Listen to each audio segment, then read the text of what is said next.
Вітаю! Після того, як ми поговорили про те, як можна читати і розуміти статичні картинки, саме час поговорити про рухомі картинки. Ми будемо сьогодні говорити, які основні поняття використовують кінознавці, і не тільки кінознавці, для того, щоб дешифрувати або зрозуміти, що хотів сказати кінорежисер або відеохудожник, в залежності від того, на що ви дивитеся. Базовою концепцією, яка використовується для розуміння кіно, є поняття кадру. Кадр, він як в мові, ви знаєте, в мові є семи, лексеми, синтаксеми або якісь складніші конструкції, які називають синтагми, наприклад, речення. Тобто ми розуміємо, що будь-яка комунікація, яка є кодована, вона складається з мікроелементів, які вибудовуються в більші елементи, і ці більші елементи ще більші елементи, які і несуть ширшу інформацію. Сема – це найменший елемент, наприклад, лексема або якась там більша конструкція може бути слово, і комбінація слів – це синтагма, наприклад, так використовують у філології. У кіно це трошки інакше, у кіно базовою поняттю, базовою такою семою буде кадр. Але крім цього є ще поняття планів, ракурсів і так далі. І про це ми сьогодні поговоримо. Отже, кадр – це основа будь-якого фільму. Цікаво, що англійською мовою кадр називають фрейм, рамка. Тобто ми говорили вже про це, що статична картинка неможлива, якщо вона не мислиться в категоріях рамки. Будь-яка картинка, яка створює людину, мусить бути обрамлена. Або вона буде обрамлена в фізичну раму, або вона матиме уявну раму. Але завжди є межі, відповідно, ці межі визначають центр і периферії будь-якого зображення. Подібно, фрейм або кадр – це є базовий елемент, з якого буде складатися якась кінооповідь. Цікаво, що теж англійською мовою увесь фільм можуть назвати картина, picture. Тобто ми теж часом говоримо ігрова картина, документальна картина і так далі. Тобто ми бачимо про така якась поширеність понять і термінів. Більше того, навіть в кіноіндустрії цілі компанії можуть мати слово картина, picture в назві. Тобто, наприклад, там якісь Columbia Pictures. Тобто, в українській мові так не використовується, але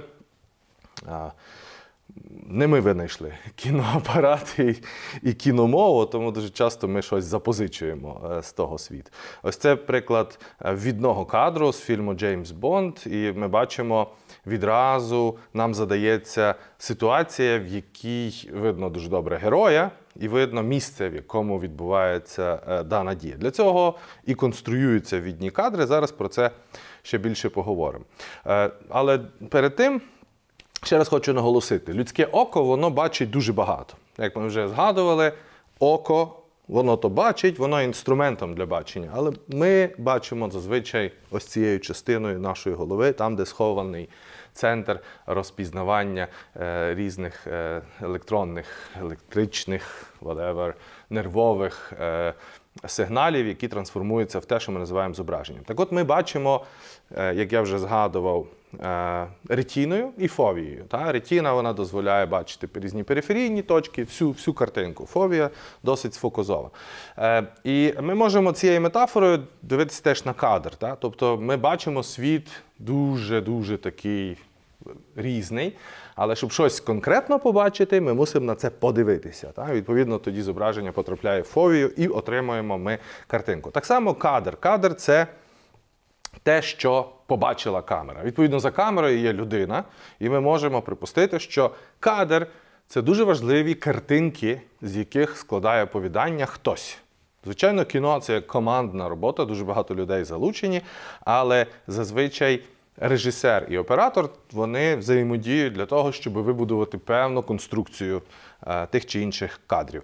Кадри складаються в епізоди, і епізоди, відповідно, формують загальну стрічку, загальне якесь оповідання. Про монтаж ми ще скажемо кілька слів, бо для того, щоб епізоди перетворилися в історію, в оповідну історію, її потрібно скласти так, як синтагма складається з лексем, тобто як речення складається зі слів. Відповідно, така сама і роль монтажу. Отже, ми розуміємо, що кадр – це певне обмеження у баченні навколишнього світу. І кадр таким чином виділяє найбільш цікаву з перспективи автора, режисера, найбільш важливу частину того, що ви знімаєте. Є важливі історичні кадри в різних бойовиках або напіверотичних фільмах, є особливі кадри, коли оператору вдається проакцентувати те, що ми би хотіли всі підгледіти, але воно все рівно залишається невидимим, і це створює постійне бажання повернутися знову і знову до цієї картини. В тому якраз мистецтво оператора чи режисера знайти особливі кадри, і ці особливі кадри визначатимуть почерк того чи іншого режисера. Ось тут ви бачите кадр, важливі кадри Андрія Тарковського. Це дуже відомий кадр, який весь інтернет сповнений цим кадром. Це сцена шлюбу Марічки та Іванка з фільму Сергія Параджанова «Тіні забутих предків». Тобто такі кадри, вони і вибудовують базову мову картини. Кадри, вони зазвичай об'єднуються щоб ми могли їх бачити, вони об'єднуються в групки. І ви знаєте, що наше око воно має певну межу сприйняття невидимих, мерехтливих кадрів. В нормі 24 кадри за секунду – це загально прийнята швидкість знімання. В минулому це трошки відрізнялось, тому що знімалося за допомогою механічної корби і, відповідно, відтворювалося за допомогою механічного апарату. Тому швидкість відтворення була трошки іншою, була зазвичай 16-20 кадрів на секунду. В деяких країнах світу, там, наприклад, в Канаді чи Америці, швидкість кадрів теж трошки інша, 25-30 кадрів на секунду, але в загальному більше 30 кадрів на секунду ніхто не робить, менше 30 кадрів можна, але це знову ж таки залежить від практики. І оці старі записи, які робилися вручну і мали в середньому 16-20 кадрів в секунду, вони, коли відтворюються на сучасній техніці, виглядають трошки кумедно, бо вони виглядають, що вони поспішають. Але насправді в свій час вони виглядали нормально, тобто відтворення було нормальним, просто що сучасна техніка відтворює з швидкістю 24 кадри на секунду, відповідно ми маємо це таке трохи спотворення. Тепер поняття плану. В кіно слово «кадр» або «план» вони визначають певний фрагмент того, що ви фільмуєте, для того, щоб розказати якусь історію. І план має базово найважливішу частину після кадру. План визначає, що ви хочете показати і яким чином ви це хочете показати. Це ті ваші особливі слова, з яких ви будете розказувати свої важливі поезії або речення. Плани є трьох типів. В загальному говоримо про великий план, середній план і загальний план. І коли знімають кіно, дуже це враховується, тому що кожний план на нас впливає по-різному, але все починається з загального плану. Загальний план, англійською його часом називають general view або establishing shot. Це досить важливе поняття, тому що з establishing shot починається будь-яка картина. У вас спукі або страшне кіно, у вас темний кадр, заїжджаємо ми в якийсь замок. Або навпаки, мене приятелька знімала про Карпати, в неї темнота, їде поїзд, він їде вночі, довго, світло міняється, все темне, поки він там на станції з'являється, а потім наступний план вже сонце. Тобто establishing shot, він має завести вас в настрій фільму і дати чітку інформацію, де це ми є, яка тут зараз погода, падає дощ, сонце світить. Він дуже добре вибудовується в кольорах, який ви тон хочете передати, чи це будуть охристі, сині, темні, кольорові. Від цього буде дуже залежати, і ви відразу емоційно зрозумієте, куди ми потрапили. В старих хроніках або в старих фільмах ці ось відні або загальні плани, вони зазвичай статичні. В сучасному кіно дуже часто їх роблять динамічні. Зараз ми можемо рухатись. Київська кіностудія колись навіть придумала спеціальний такий рейки з приладом, що могла камера наїжджати, від'їжджати, створюючи динамічні загальні плани. В той час, зрозуміло, камери були дуже важкі, і, відповідно, вам було простіше поставити важку камеру, зняти гори широким планом. і зробити цей відний establishing shot. От приклад є тут, якийсь старий палац, і біля нього якась машина сучасна, що вже нам дає настрій сірості, якась Шотландія, тут машина під'їхала, вона сучасна, напевно, з міста, за місто, в якісь горби до якогось замку, а там можуть бути вампіри або ще щось. Тобто по-різному, але загальний план він вводить в настрій. На телебаченні цей загальний план називають трошки інакше, його часто називають майстер-план або мастер-план.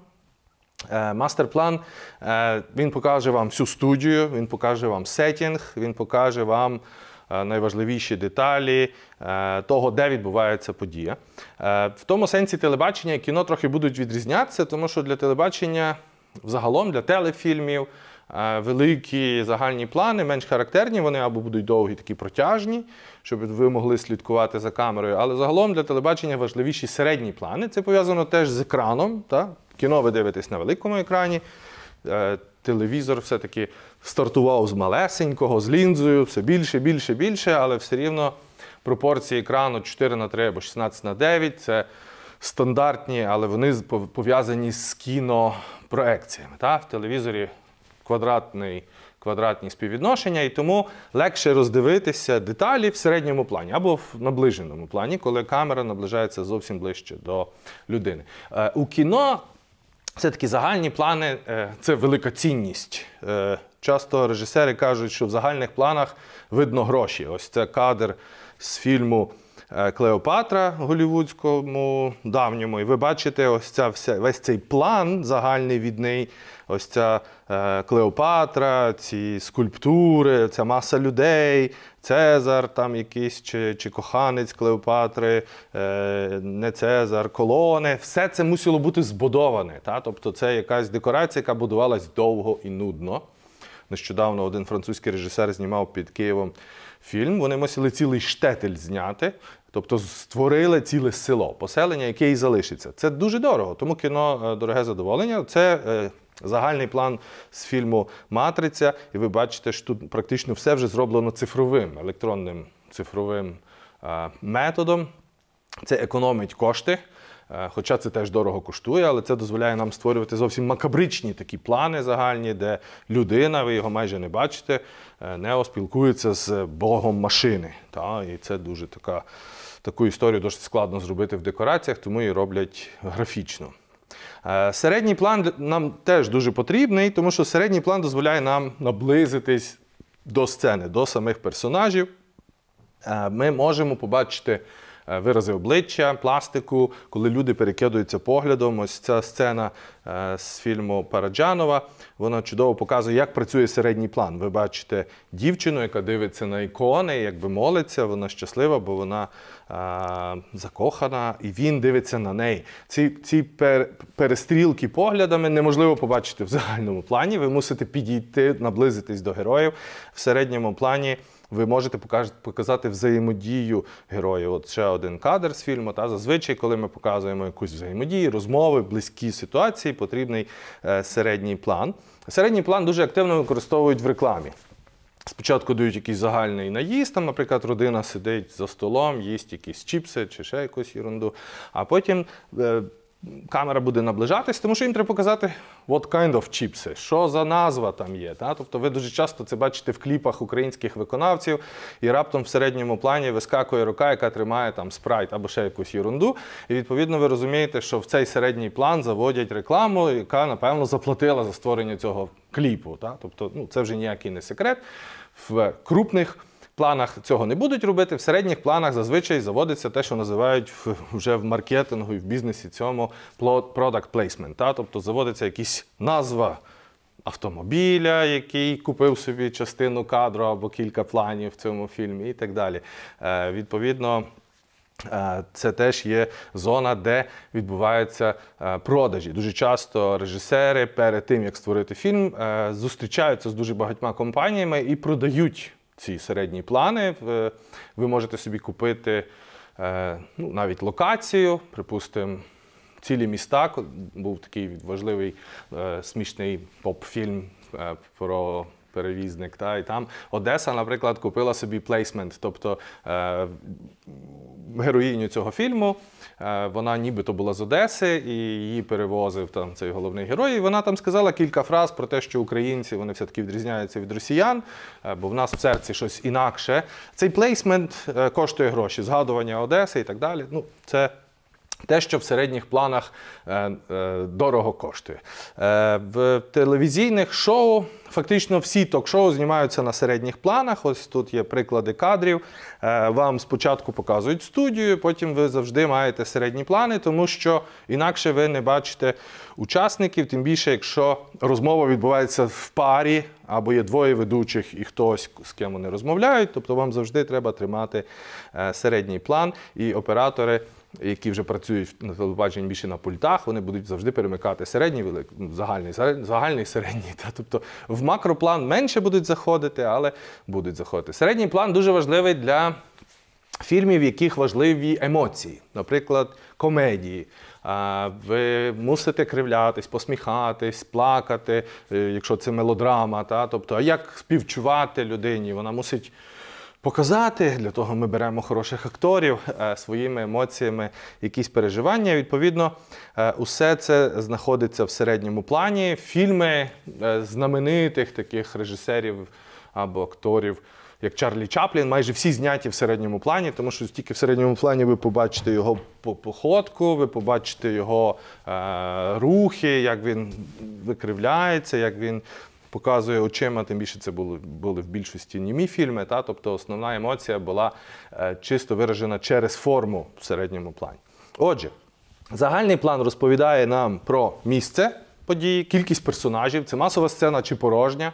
У фільмах Звягінцева ви маєте такі довгі відні плани і нікого, тільки природа. Він може йти за якоюсь там лінією або за водичкою, за променем сонця. І так камера довго тягнеться. Або в фільмах Белли Тара план так розтягується безкінечно, хвилинами. Це дуже незвично для багатьох людей. Натомість середній план відразу дозволяє вам роздивитися головних героїв, зрозуміти їх характеристики.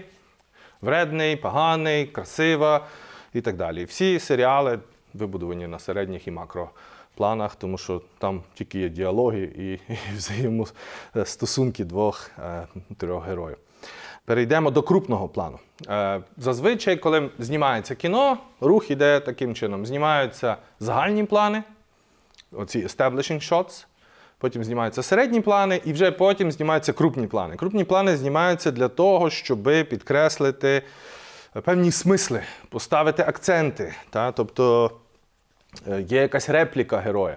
Ви це дуже часто бачите в мемах, в графічних мемах у вас в Фейсбуці, коли кілька кадрів складено і взаємодія героя, і він каже: «Марічко, ти там то робила?» Вона: «Я робила, ти робила, я робила». Тобто і це перепади цих таких наїздів на обличчя, які дозволяють сконструювати репліки, план, зворотній план. Тобто вони дуже активно використовуються для акцентування чогось, для підкреслення. І важливо в такій ситуації це актор. Тому для хороших фільмів шукають хороших акторів, тому що на макроплані, якщо ви переграєте, якщо надмірно видно вашу гру, це дуже помітно, тому що камера дивиться буквально вам в обличчя, вона дуже близько до вас, і якщо актор чи акторка вміють добре грати, ви їм починаєте вірити. Якщо ця гра дуже помітна, що вони грають, є проблема. Ось тут є, наприклад, макроплан з фільму «Криниця для спраглих» Юрія Іллєнка.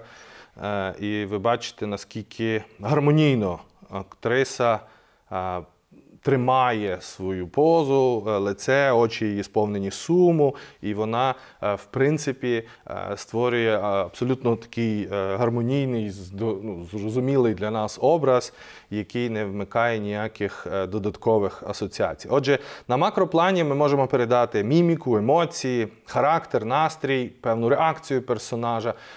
Тобто це все, що може бути важливе для акцентування чогось. Гаразд. Це є наближений макроплан, великий план, коли троє братів, ви, напевно, знаєте, фільм «Білий птах з чорною ознакою» Юрія Іллєнка 72-го року. Він розповідає історію трьох братів, які по-різному роблять помилки. Один з них стане радянською людиною, інші роблять якісь інші помилки. Але в цьому великому плані Іллєнко хотів показати різні настрої героїв. Тут видно ліричність Миколайчука чи таку якусь романтичні ступки. Тобто це ті плани, в яких ми дуже добре можемо зв'язатися, асоціюватися з героєм. Є ще таке поняття, як мікроплан, або наїзд на один якийсь об'єкт, наприклад, горнятко. І дуже відомий приклад мікроплану є фільм «Психо» Хічкока, оскільки для того, щоб створити тривогу і такі стани небезпеки або страху, режисер разом з оператором, вони наїжджають на камеру і дуже близько на деякі об'єкти, і дуже знаменита оця така дуже-дуже зблизька знята оця сцена з ножем, і ви можете проакцентувати деякі деталі для того, щоб вони потім повторилися. Наприклад, ви можете показати на людині, десь лежить на столі ніж, якісь ключі, потім вони з'являються в когось в руках або десь вже в іншому місці. Відповідно, ці мікроплани, вони дозволяють вам створювати оповідь. Тобто ви бачите, що тут картинка повторюється з цією картинкою, і ви зв'язуєте їх. Тобто включається ваша уява, і це роблять, щоб це було досить добре і гармонійно. Для цього режисери використовують сторіборди, тобто це така традиційна дошка, на якій малюються базові плани, які режисер хоче вибудувати в історію, в якийсь умовний наратив. Ми досі говоримо, що це текст, хоча сторіборд – це більше дошка, яка розказує історію через картинки. Вибудувавши такі картинки, режисер більш-менш розуміє, як буде складатися динаміка його картини. Знову ж таки, картини, яка складатиметься з рухомих картин. На цьому етапі, коли режисер чи режисери, це залежить, вибудували свої кадри, зняли свої плани, загальні, середні, макро, мікроплани. Коли це все знято, після цього треба робити сюжет. І сюжет вже робиться монтажем. Монтаж вигадали досить швидко після того, як з'явився кінематограф. І монтаж фактично це поєднання різних оцих знятих епізодів, планів в якусь історію. Дуже часто я дивився такий фільм про найкращих монтажників Голлівуду. Колись ця професія була здомінована жінками, в основному це були монтажниці. Але, звичайно, в великих індустріях там все це по-різному. Дуже багато є відомих монтажерів-чоловіків. Так от цікава історія, що монтаж, він робиться зараз на комп'ютері, так як я стою з вами розмовляю. Дуже багато монтажерів, монтажників, професіоналів монтажу, вони працюють стоячи для того, щоб відчувати ритм картини. Тобто він фактично за комп'ютером монтує плани, сюжети, але робить це стоячи для того, щоб відчувати фактично своїм тілом, що відбувається в картині. І це дуже важлива частина загальної картини, тому що ритм і саме конструювання динаміки картини, вони створюють різного типу настрій. Тобто не треба тут особливо нагадувати, що розтягнуті довгі сцени у Белли Тара чи в Звягінцева мають одну ціль, і, наприклад, динамічні в бойовиках перегортання сцена за сценою, ритм такий, що ви не встигаєте відреагувати, вона нагадує вам комп'ютерну гру, має трошки іншу ціль. Відповідно, дехто каже, що сучасне кіно воно вже настільки стало динамічним під впливом комп'ютерних ігор, що ми можемо говорити про зміну візуальної парадигми. Тобто старі фільми вони більше робилися для спокійного споглядання в кінотеатрах, а сучасні фільми постійно взаємодіють з іншими медіа, з іншими платформами, які досить швидкі і в яких домінують ігрові медіа. Монтаж буває різного типу, буває послідовний монтаж і буває паралельний монтаж. Послідовний монтаж – це коли епізоди, сцени і кадри, які показують послідовний розвиток подій, вибудовуються в хронологічному порядку. Тобто я зайшов будинок, пройшов, взяв щось, вийшов, сів, поїхав. Паралельний монтаж, він трошки інакший. Я зайшов в будинок, пройшов, бах, мені показують на вулиці, підходить небезпечний якийсь чоловік. Я далі ходжу по квартирі, цей чоловік заходить в двір, створюється напруга. Чоловік витягає ножик, створюється ще більша напруга. Тобто паралельний монтаж, він створює зв'язок між різними сценами і дозволяє вам створити історію. Для підсилення напруги та емоційного ефекту епізоду можна створювати ще один тип монтажу. Це може бути асоціативний монтаж.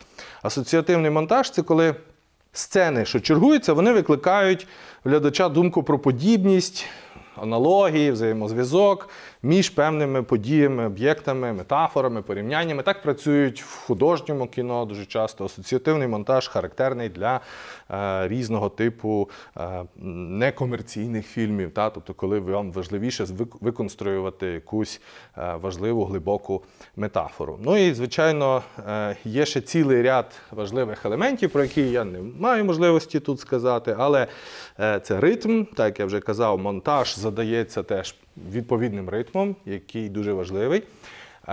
Колір, колірна схема визначається на початку, і вона дуже важлива. Чи це буде тепла схема, наприклад, зйомки пригодницького фільму в пустелях Сахари, чи це буде холодна колірна схема, і це буде якийсь герой, який буде боротися з медведем на півночі Аляски, тобто, чи це буде зеленкувата схема, і це партизани в Карпатах. Ця загальна колірна схема може визначитися на початку фільму, її будуть дотримуватись по одягу, по планах, по кадрах, тобто кожний кадр буде відображати, як оператор конструює цю загальну схему. І наостанок, дуже важливі аспекти, про які я не встигну говорити, це ракурси.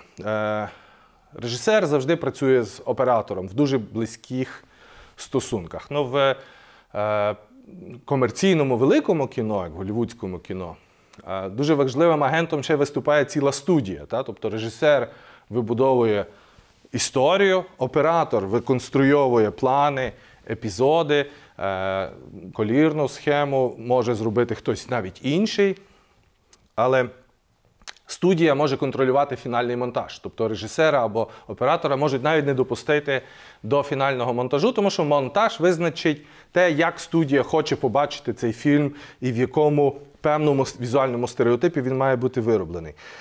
Для того, щоб створити чудову картинку, використовуються ще ракурси. Слово «ракурс» воно походить від французького слова, здається, «ракурсір». Це означає скорочувати чи скорочення. І фактично ракурс означає цей спосіб, в який ми конструюємо відображення об'єкту на екрані.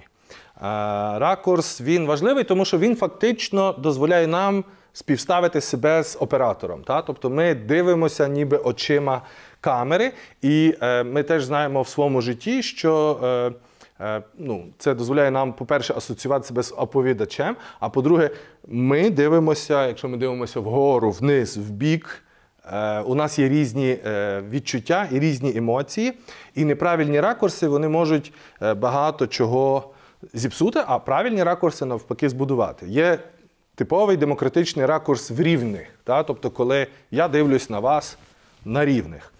Зазвичай ви такий ракурс не знайдете в старих антропологічних фотографіях або хронікальних зйомках аборигенів, тому що їх завжди будуть показувати зверху вниз.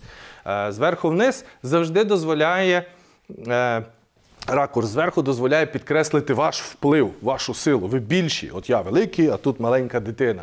Тобто я дивлюсь на щось, і відповідно, коли камера показує ракурс зверху, вона показує владність. Ви завжди можете думати, що тут є якась влада. Погляд знизу – це погляд дитини, це погляд підлеглого. Вони теж дуже по-різному можуть працювати. Ну і, звичайно, можуть бути різні змішані ракурси. Часто їх називають у нас це точки. Нижня точка, верхня точка, зйомки в рівних. Вони дуже часто використовуються для створення певного діалогу в кадрі. Тобто, наприклад, коли дівчина сидить, і вона відповідає, хлопець стоїть і дивиться. Цим настроєм ви вже можете передати, хто з них важливіший, хто більш пасивний.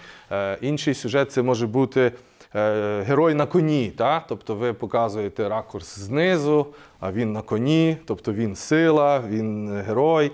Навпаки, ви можете показати погляд з коня, та? Тобто знизу. Відповідно, ці різні ракурси. Вам, коли знімаєте, ви хочете показати місто, ви не використовуєте ракурс в рівні, та? Ви використовуєте ракурс знизу, щоб показати велич міста. Натомість є, звичайно, ракурси, які знімаються з польоту птаху або з гори і так далі. Як бачите, ці прості елементи, з яких складається фільм – кадр, план, ракурс, колір, ритм, монтаж – вони не є просто словами, це є, в принципі, основні елементи граматики, які дозволяють нам зрозуміти, що за жанр перед нами, яку історію цей візуальний, рухомий ряд хоче розповісти, і дозволяє нам краще зрозуміти, про що ця картинка буде оповідати, який її смисл.